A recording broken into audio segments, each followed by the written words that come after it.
All right, so we're going to put together a servo block for GoBilda, and each team should have a couple of different pieces. I'm going to also show you how to program the servo to just show you little things. So first thing is you should have the servo block standard size 25 tooth spline.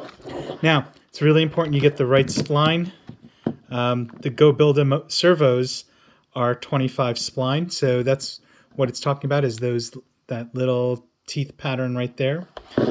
We have that. If you take out all these parts, we'll take a look at those. I also, each of the teams should have a 2.5 millimeter drive. We won't use that. This is an Allen wrench. We've made it blue. And there is a 3 millimeter drive, which we are going to use. This is, we've labeled it with red, just so that you guys can see things.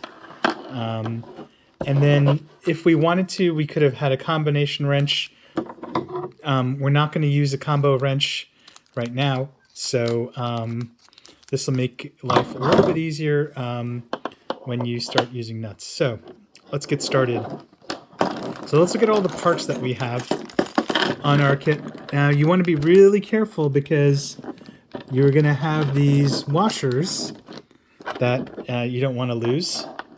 And so we've got screws. We've got two mounts. We've got the servo mount. And let's see, this is a pillow block. This is the whatchamacallit, the hub, or the servo hub there. And then let's just make sure we got all the other screws. Fortunately, all the screws are the same size, so don't have to worry about size of screws. And we'll put them on the side here.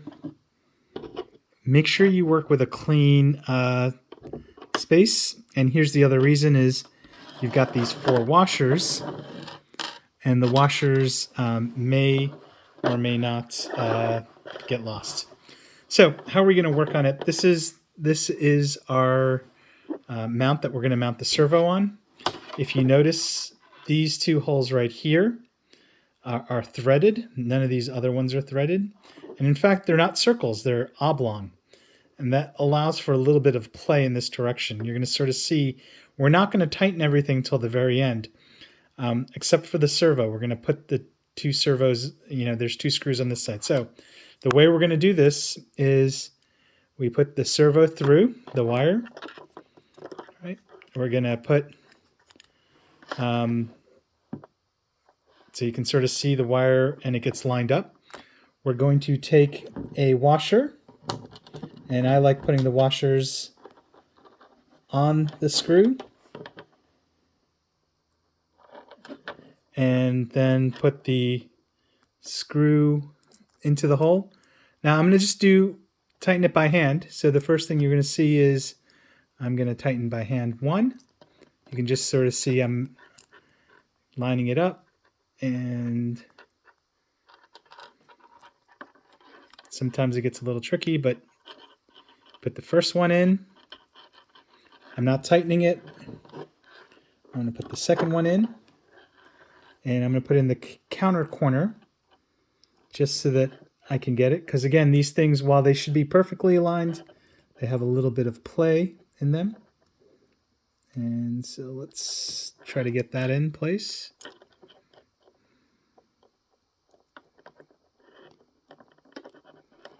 And you immediately see is it's a lot harder than you might initially see.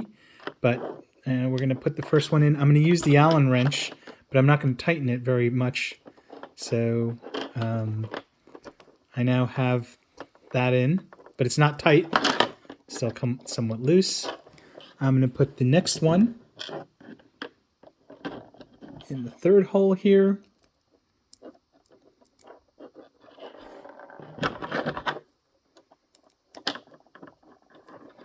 again, I'm not tightening this. And then finally the fourth one will go into the fourth hole. Now once I get 4 of them in, I'm going to use a pattern of tightening them, and this is good practice, to tighten one at a time. So here you can sort of see the way I'm actually tightening it is I'm using the long length, but now it's gotten a little bit tight. So what I'm going to do is, what you can sort of see here is I use the long part for leverage. And so I am going to tighten. So do the first one, all right? So you can see that that's tightened. I'm going to go to the opposite corner. So I tighten this one. I'm now going to tighten this one.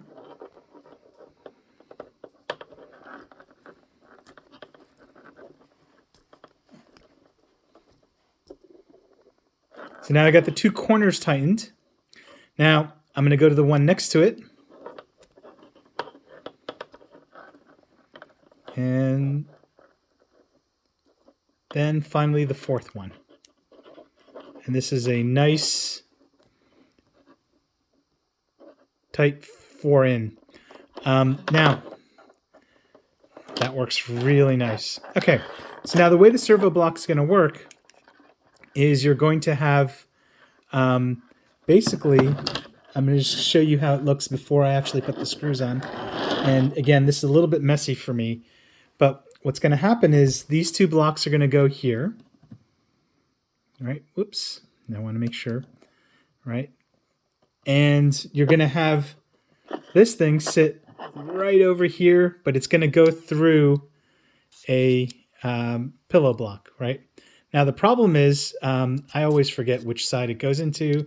I believe it goes this way, but I'm going to take a pause and then I'm going to take a quick look. Hang on. All right, so it goes with the piece on top. So ultimately it's going to go into here like this, and then this is going to fit onto the spacer like that. Now, here's the problem.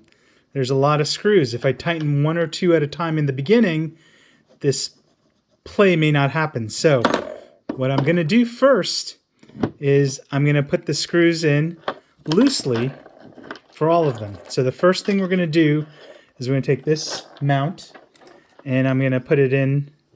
I'm going to tighten them by hand first. So what you'll see is go into here. And we will, actually my fingers have a tough time getting in there, so what I'm going to do is I am going to use the Allen wrench.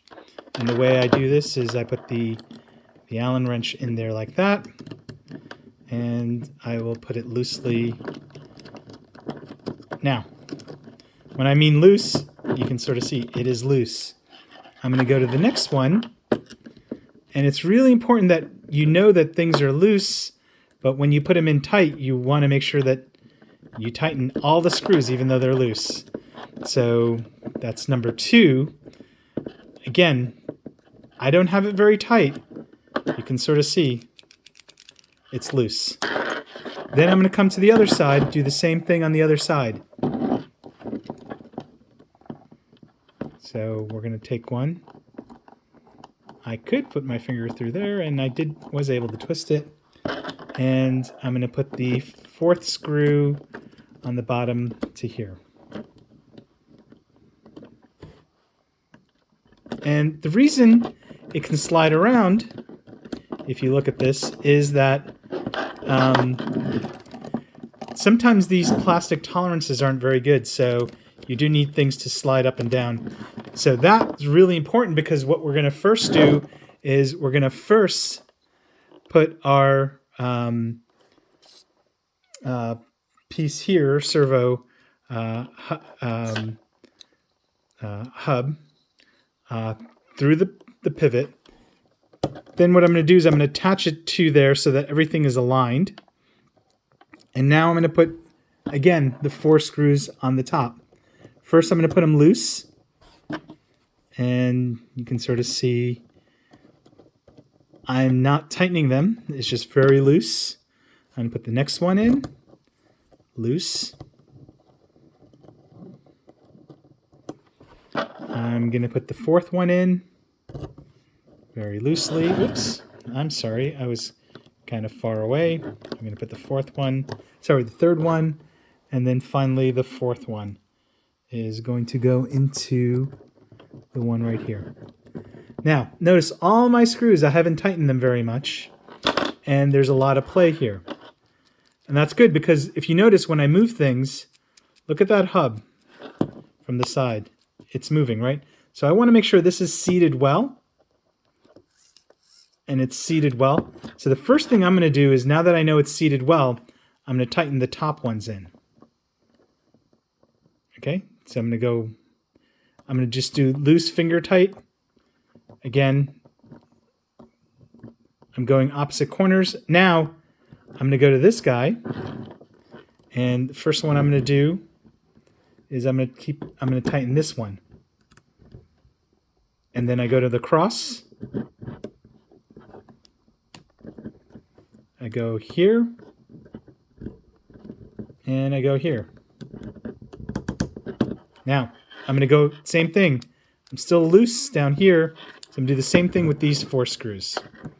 I'm going to first tighten them by my fingers, crosswise again. It's very, very loose. I'm not really tightening it. And now I'm going to tighten it with a little bit more pressure. So notice how I'm changing my Allen wrench. I get leverage. I can tighten it better. So 1, 2, 3,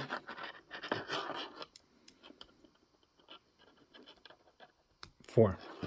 All right, so now my servo block is nicely in, and you can sort of see this piece can come out. It centers right on there. It moves very nicely. Next videos will show you how to program it. But there is one thing that's interesting and that requires if you look at the bottom here, it's very hard to see. There is a hole at the end of that servo spline, right? And what you're going to see is that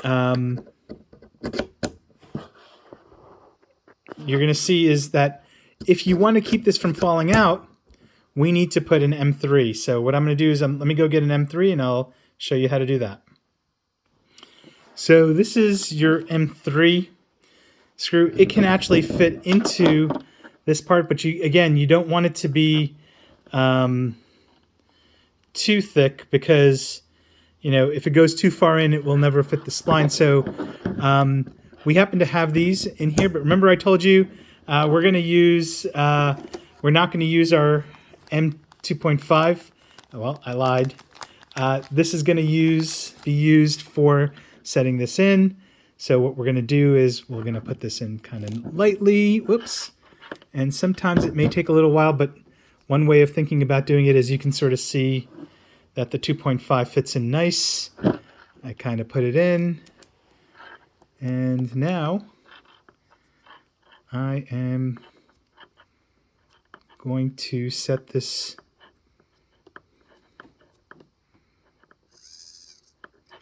and now this can't come out. So really nice servo spline for you to do.